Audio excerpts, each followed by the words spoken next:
बेचारा बंदर। हिंदी कहानी। नमो। बंदर जंगल के किनारे एक पेड़ पर रहता था।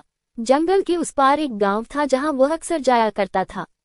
एक दिन गांव में घूमते हुए उसे प्यास लगी। वह पानी की तलाश में एक पेड़ से दूसरे पेड़ पर कूदने लगा।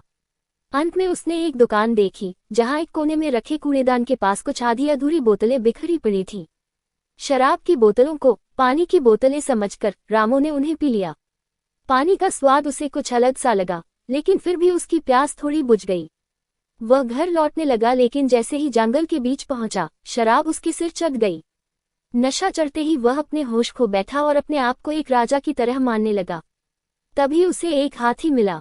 रामू ने उसके पास जाकर कहा, मैं तुम्हारा राजा हूँ, मेरे सामने झुक जाओ, नहीं तो मैं तुम्हें मारूंगा।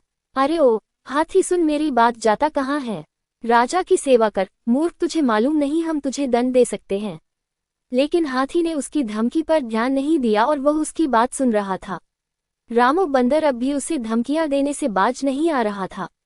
जब बंदर ने देखा कि हाथी पर उसकी धमकियों का कोई असर ही नहीं हो रहा तो उसे अपना अपमान महसूस होने लगा और वह गुस्से से भर गया। बंदर से तंग आकर हाथी ने रायो को अपनी सूंड में उठाया और दूर फेंक दिया।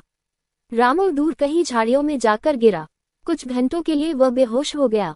जब उसे होश आया तो वह बुरी तरह जख्मी हो चुका था।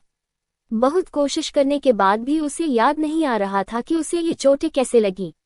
उसका नशा उतर चुका था और बदन दर्द से अकड़ा पड़ा था। कहानी से सीख, हमें हर काम सोच समझ कर करना चाहिए। अगर आपको ये वीडियो पसंद आए तो लाइक, शेयर और सब्सक्राइब करें।